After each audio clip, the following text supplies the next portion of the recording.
In recent years, Europe has struggled with right-wing groups skyrocketing in popularity. Nationalist, xenophobic, and ethnocentric parties like Alternative for Germany, the French National Front, and the Dutch Party for Freedom have seen unprecedented support, while Europeans struggle with widespread crises. So, why are Europe's right-wing groups on the rise? Well, there's no real question that most European countries have been suffering over the past few years. Their proximity to the conflict in Syria has led to mass migration, forming a basis for the current migrant crisis. 2015 saw more than 1 million migrants enter Europe, and with that came expected and unexpected cultural clashing. Widely publicized incidents like the mass sexual assault on New Year's Eve in Cologne have contributed to a narrative of fear against migrant and refugee communities. This fear has been seized upon by populist right-wing groups, such as the Alternative for Germany, which is seeing strong support against Chancellor Angela Merkel's refugee program.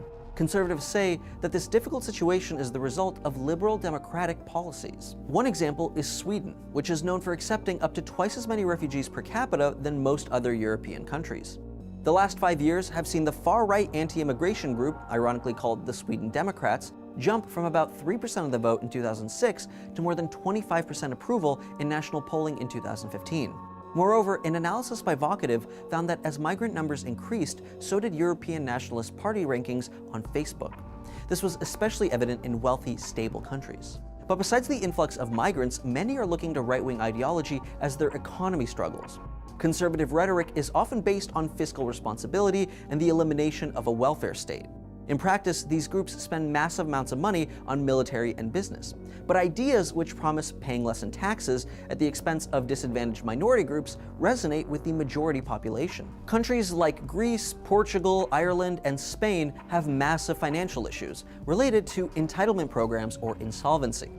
This culminated in more than 500,000 Greek citizens voting for the neo-fascist group Golden Dawn, which has been accused of being a criminal organization and is allegedly involved in murder, money laundering, and trafficking. The group saw the most votes in areas of poverty, as well as from citizens who live in regions with high migrant populations. In total, they received 7% of the vote. By comparison, pre-debt crisis elections saw Golden Dawn receive less than 0.5%. High unemployment and immigration have long shown to help nationalist and populist groups gain support around the world. As current European governments struggle to contain both economic and migrant crises, it's no surprise that right-wing parties have harnessed the palpable fear and uncertainty for the future.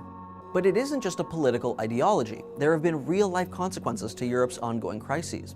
Learn about what the EU is doing to try and stop the influx of migrants. A number of Schengen participating countries, including Austria, Denmark, France, Germany, Norway, and Sweden, have already enacted border controls. This crisis has many wondering if a borderless Europe will soon be a thing of the past. Thanks for watching TestTube News. Make sure to like and subscribe for new videos every day.